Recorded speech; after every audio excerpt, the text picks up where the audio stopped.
Bem, então podemos começar.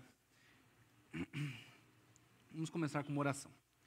Baixe seus olhos, vamos orar. Senhor nosso Deus, muito obrigado por esse dia. Abençoe cada pessoa que está aqui hoje, seja visitando, seja da sua membresia, que o Senhor possa estar abençoando a vida dele e que o Senhor possa estar revelando a sua palavra conforme a sua vontade.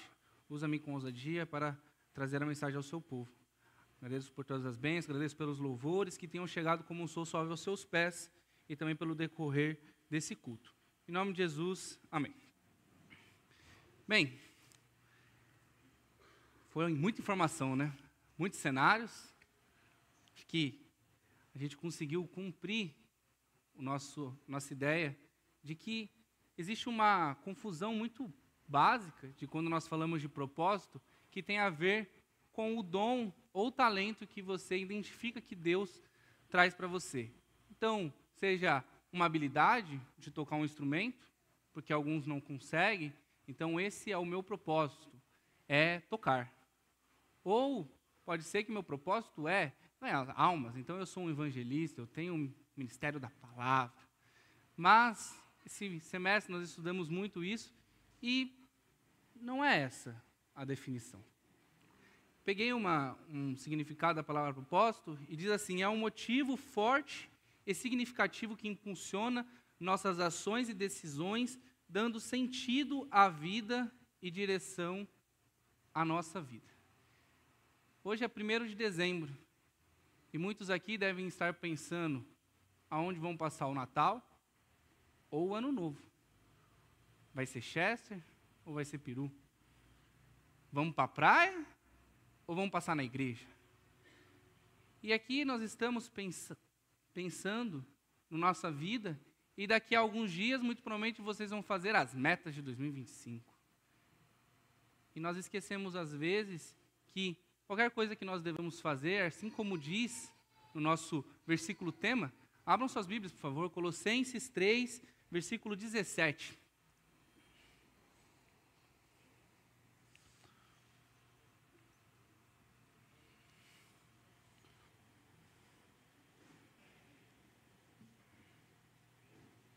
Colossenses capítulo 3, verso 17, diz assim: e quando fizerdes por palavras ou por obras, fazei tudo em nome do Senhor Jesus, dando por ele graças a Deus Pai.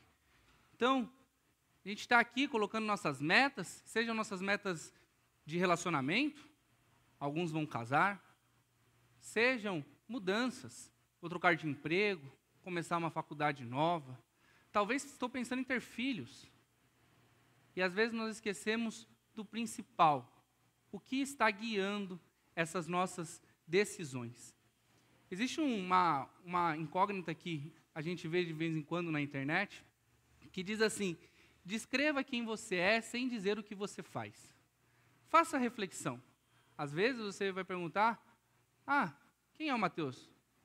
A primeira palavra não é o marido da Stephanie. A primeira palavra é: eu sou um coordenador de sistemas. Mas espera, nós somos definidos pelo que nós fazemos? Ou nós temos que nos definir pelo propósito que nos guia? E a gente não tem um exemplo melhor do que o exemplo de Jesus Cristo. E quando eu pensei nessa mensagem, e aí eu falei: nossa, como que Cristo se identificava? Nós temos diversas maneiras. Alguém pode me dar um exemplo? Cristo disse: eu sou o Filho do Homem. Mais alguém? Qual? Caminho, a videira, certo?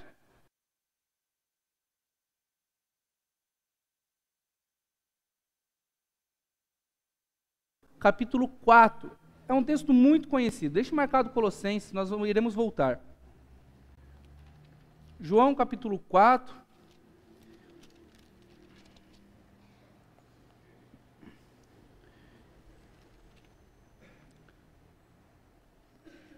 Nós vamos ler a partir do verso 19. Esse texto, ele fala sobre um relato da mulher samaritana. É um texto muito conhecido para nós cristãos, né? Então, existe uma mulher que ela ia ao meio-dia, né, num horário não propício para pegar água, e Cristo chega até ela. E ele oferece a água da vida. Mas vamos começar no verso 19. Devido à interação, a mulher disse assim, João capítulo 4, verso 19. Disse-lhe a mulher, Senhor, vê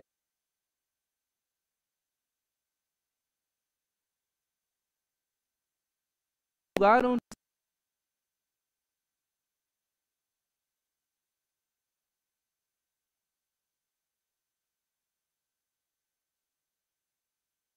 vós adoramos o que não sabeis. Nós adoramos o que sabemos, porque a salvação vem dos judeus. Mas a hora vem, e é agora em que os verdadeiros adoradores adorarão o Pai em espírito e em verdade. Porque o Pai procura a tais que assim o adorem. Deus é espírito, e importa os que adorem o adorem em espírito e em verdade. A mulher disse-lhe, eu sei que o Messias, que se chama Cristo, vem. Quando ele vier, nos anunciará tudo. E Jesus disse, eu sou, eu quem falo contigo. Todas as maneiras como Cristo poderia se identificar para qualquer um, essa é o que qualquer um gostaria de ouvir. Eu sou o Messias. Esse povo está esperando, alguns até hoje. Mas essa mulher teve o privilégio de ter o Cristo à frente dela. Então, a gente tem que pensar, nossa, eu tenho um livro que eu estou falando para vocês e relatando, que é a palavra do Senhor. Vocês podem crer. Então, nós vamos continuar lá em Colossenses. Vamos voltar. Colossenses capítulo 3, verso 1, começa com uma palavra chamada portanto. Essa palavra, ela está sendo utilizada para fechar uma conclusão. Que conclusão é essa? A gente vai ler capítulo 2, verso 20 e 23 a 23, para a gente ter melhor o contexto. Então, Colossenses 2, verso 20.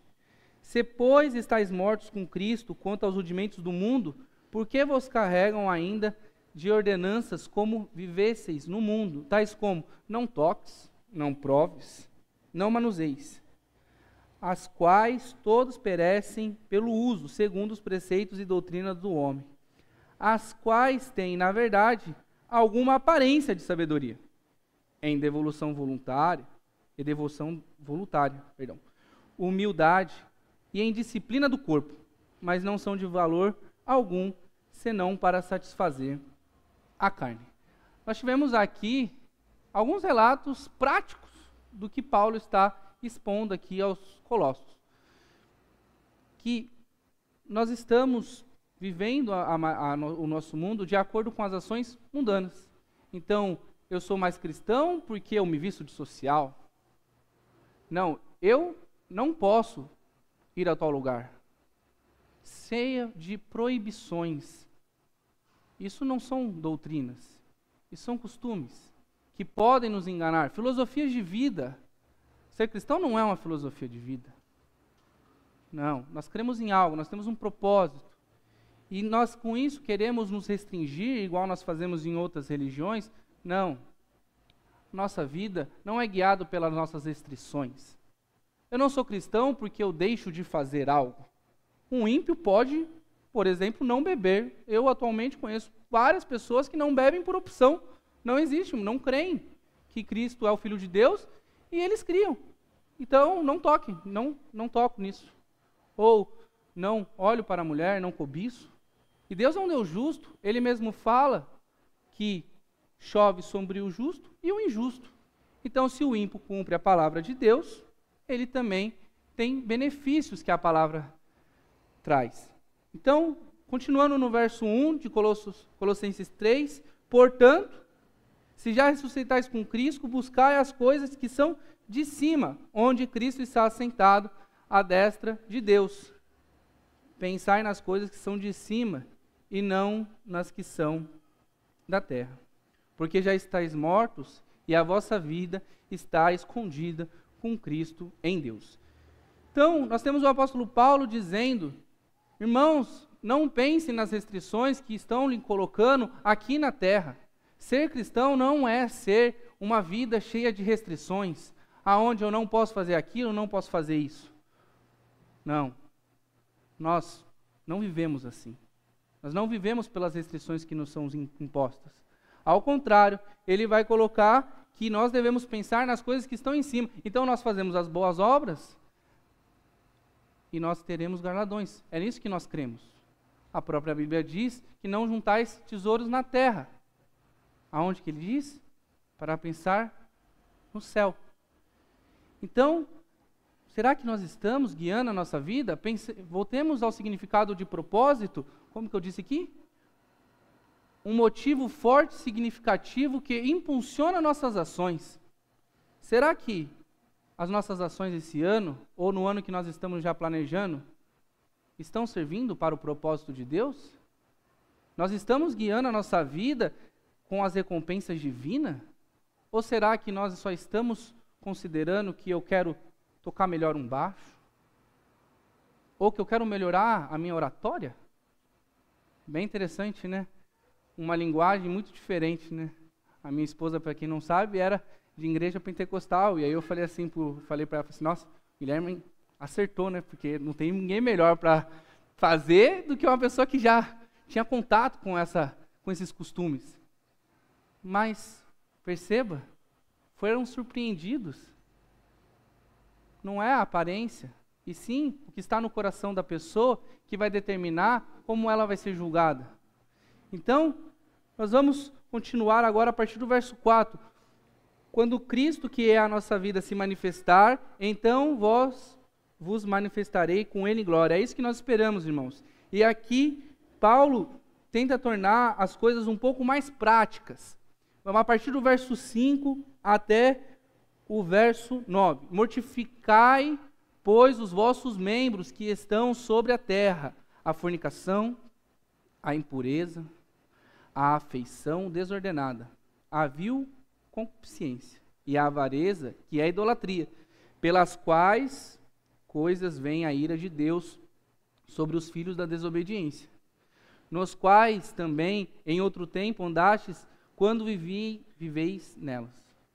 Mas agora despojai-vos também de tudo, da ira, da cólera, da malícia, da maledicência, das palavras torpes da vossa boca. Não mintais uns aos outros, pois que já vos despistes do velho homem com os seus feitos. Ele torna a questão prática. Mas perceba, tirando a parte de não mentir, que era uma ação, todos os outros são sentimentos. Certo? Você pode olhar para mim e falar, o Mateus não é um homem irado. Mas a maneira certa de você julgar isso é mediante a uma ação. Então, eu não estou falando que as ações não são importantes, as obras não importam, mas o que importa no fim é porque nós estamos fazendo elas. Não adianta você pregar querendo tirar o galardão do seu irmão onde já se viu, não é uma disputa. Ou, eu quero um baixo para cada timbre. Mas espera, nós estamos aqui adorando ou tocando profissionalmente? Porque, como o próprio nome diz, grupo de louvor. Louvar. Não é tocar. Aqui ninguém é profissional. Felipe toca baixo, é programador. Fosse para ganhar a vida com baixo, não ia dar certo, irmão. Desculpa, hein? Sabe? Uns aqui cantam. Eu já fui daqui, já cantei muito no grupo de louvor também. Dá bem que não depende da minha voz para cantar, senão estava pobre. Tá? Então, aqui nós trazemos o sentimento. Então, ele está dizendo, fornicação, a impureza, a afeição, a vil concupiscência, a idolatria. Será que às vezes não estamos idolatrando a outras pessoas? Ou às vezes até nos idolatrando? Não, porque eu sou o melhor cantor da igreja. Porque eu fiz o curso lá fora, música, sou um musicista. Mas Cristo pediu? Bem, eu não me lembro. Se você lembrar onde está dizendo que tem que ser musicista para cantar na igreja, estamos perdidos, pastor Ney. Ninguém vai cantar nessa igreja aqui, entendeu? Ou tocar. Aqui, o erro é aceito. Já toquei muitas vezes aqui, errei o acorde. A gente disfarça, faz a cara de paisagem, ninguém percebe. O importante é a igreja estar louvando, certo? Então, mas vamos voltar aqui. Eu queria trazer um detalhe que é, no verso 8, ele diz, mas agora despojai-vos também de tudo. Da ira, da cólera, da malícia, da maledicência, das palavras torpes da vossa boca. O apóstolo Paulo gosta muito dessa palavra, despojar. Despojar, como se fosse tirar a roupa. E aí ele completa. No verso 12 diz, revesti-vos, pois, como eleitos de Deus, santos e amados, de entranhas, de misericórdia, de benignidade, humildade, mansidão, longanimidade. Então, nós nos convertemos e Cristo não espera o serviço.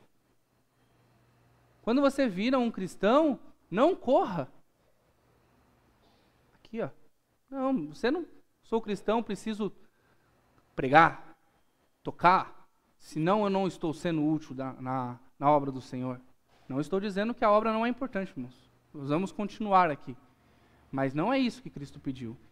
Ele diz, revesti-vos como eleitos de Deus, santos e amados nas entranhas de misericórdia. Não é com uma roupa social. Hoje, por exemplo, eu não estou de social. Foi proposital. Colocamos a camisa dos jovens. Isso me faz menos crente? Não.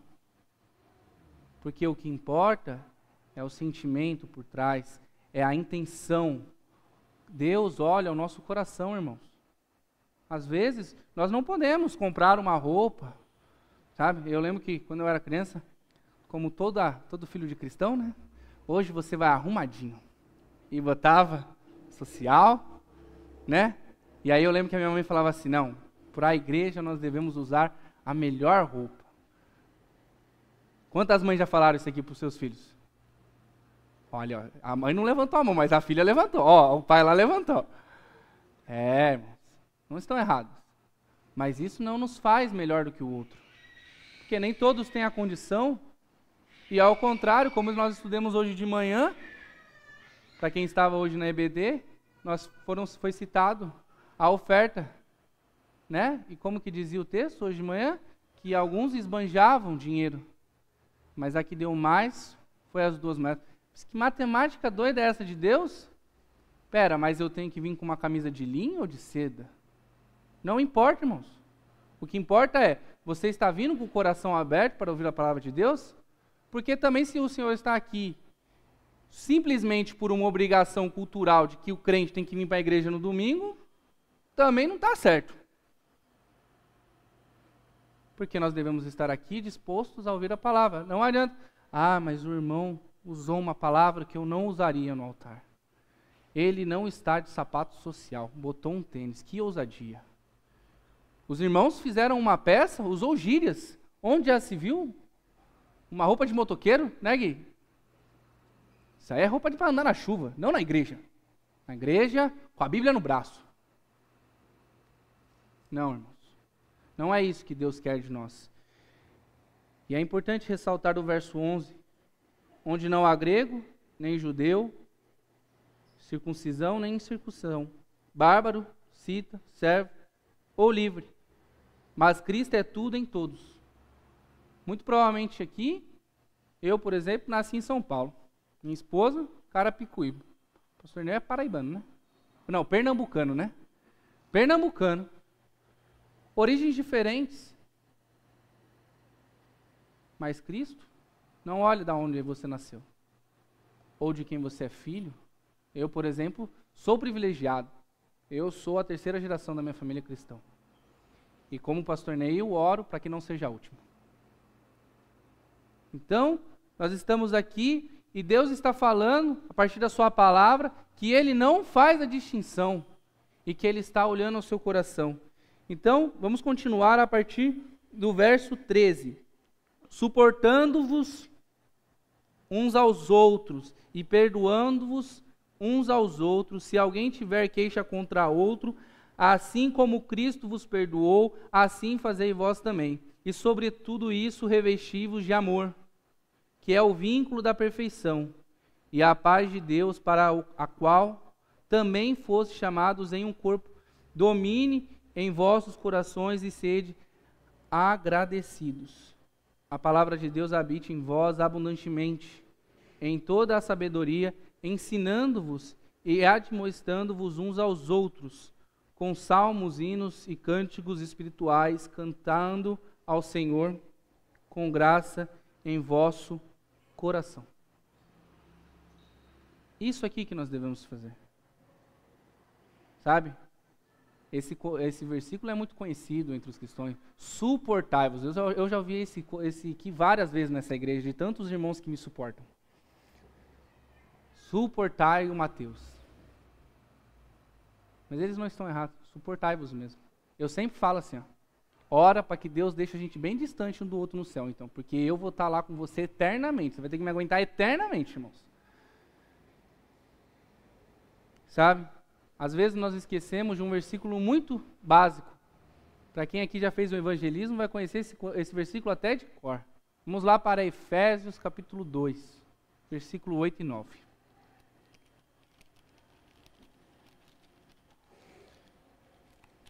Algumas páginas para trás. Efésios capítulo 2. Porque pela graça sois salvos por meio da fé, e isso não vem de vós, é dom de Deus, não vem das obras, para que ninguém se glorie.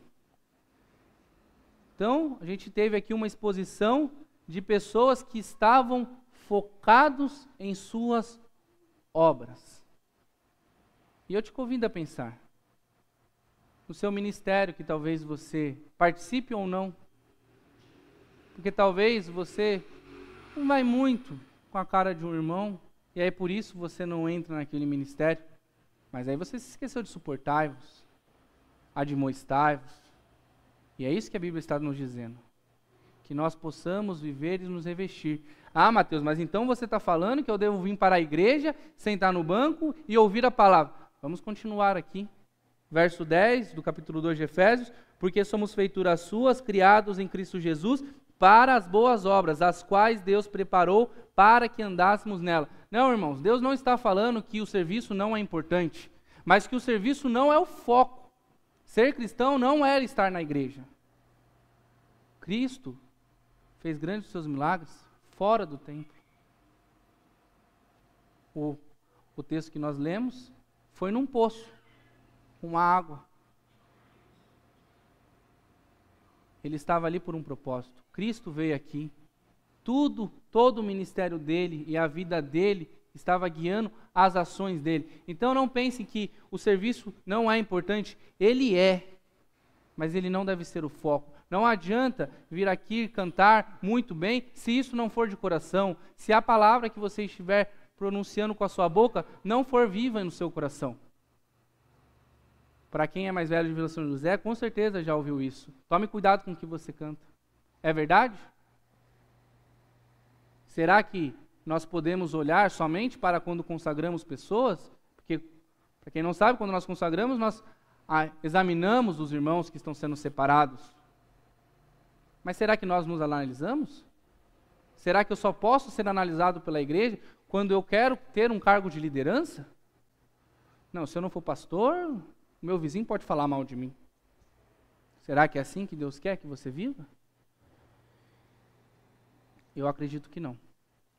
E para terminar, no verso 17, lá de Colossenses 3, que é o nosso tema essa noite.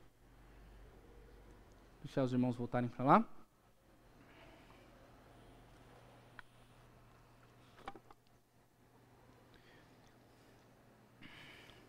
E quando fizerdes por palavras ou por obras, fazei tudo em nome do Senhor Jesus, dando por Ele graças ao Pai. Sabe? A questão é a seguinte: você está dando graça a Deus pelo que você tem feito? E pense sobre isso. Não tem problema nenhum fazer as metas de 2025, irmãos, eu também faço. Planejamento não é algo antibíblico, você pode planejar. Agora, você está guiando as suas ações e seu destino de acordo com o que Deus tem falado com você? Ah, mas eu não tenho ouvido. Então, irmão, vamos ler a Bíblia, vamos orar. Para você ser admoestado pelo irmão, você tem que estar no lugar onde o irmão está. Venha para a igreja. Não estou dizendo que não, mas também vir para julgar o outro não é o que está na Bíblia.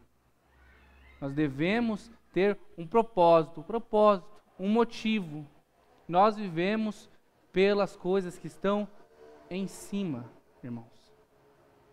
Nós não vivemos pelas coisas que nós nos abstemos aqui nesse mundo. A vida do cristão não é uma vida de abstenção. A abstenção faz parte. Eu não sinto falta. Algumas coisas talvez eu sentiria mais falta, outras coisas não. Cada um tem o seu caminho na palavra do Senhor. Vou convidar o grupo de louvor, a gente já vai fazer o apelo. Mas hoje eu te convido, meu irmão, a pensar. O propósito, meus irmãos, não é o seu ministério. Não é o seu dom. Não, o seu ministério, seu dom não, o seu propósito não é cantar na casa do Senhor. Porque se você vier aqui cantar sem isso ser vivo no seu coração, não cante. Ao contrário, venha, estude, participe, seja admoestado, aprenda, se revista do novo homem. Não pense que Cristo está olhando pela quantidade de coisas que você faz dentro da igreja. Ah, mas eu não participo de nenhum ministério. Irmãos, os ministérios não são só coisas que estão nesse palco. Lá em Coríntios dizem que os órgãos internos são os que não aparecem, são os mais importantes. Nós vivemos sem um braço, sem um coração, não. Às vezes temos irmãos aqui dentro que a gente nunca viu aqui em cima. Mas eles que oram por nossas vidas. Eles que estão aqui recebendo pessoas. Fazendo coisas que não estão nos holofotes. Isso é o que Deus pediu. Que nós possamos viver como Cristo viveu. Ele não quis o foco, mas isso também não tirou ele do templo. Ele estava lá, ele estava fora, ele estava onde ninguém queria que ele estivesse. A Samaria era um lugar que eles não iriam. Para você que está curioso, veja o texto de João 4. A própria mulher indaga: por que você está falando comigo? Ele estava ali surpreendendo. Então, que os irmãos possam estar pensando se realmente estamos vivendo a nossa vida simplesmente pelas ações que são nos imputadas por culturas, ou se nós estamos realmente vivendo aquilo que Deus está falando para nós. Vamos orar. Senhor nosso Deus, muito obrigado por esse dia. Agradeço para cada irmão que vem aqui hoje no seu templo, na sua casa de oração. Que o Senhor possa estar abençoando a vida aqui e clareando o propósito que Ele tem na sua vida. Que não possamos nos importar somente pelo serviço que nós prestamos na sua casa, Deus. Que nós possamos estar pensando no sentimento, em como nós fazemos, se é de coração, se é com verdade. Pois se nós fazemos isso aqui dentro, no mundo nós faremos igual. Reflitam. Traga clareza para os seus filhos. Que o Senhor possa estar apresentando a verdadeira vontade do Senhor. Em nome de Jesus, amém.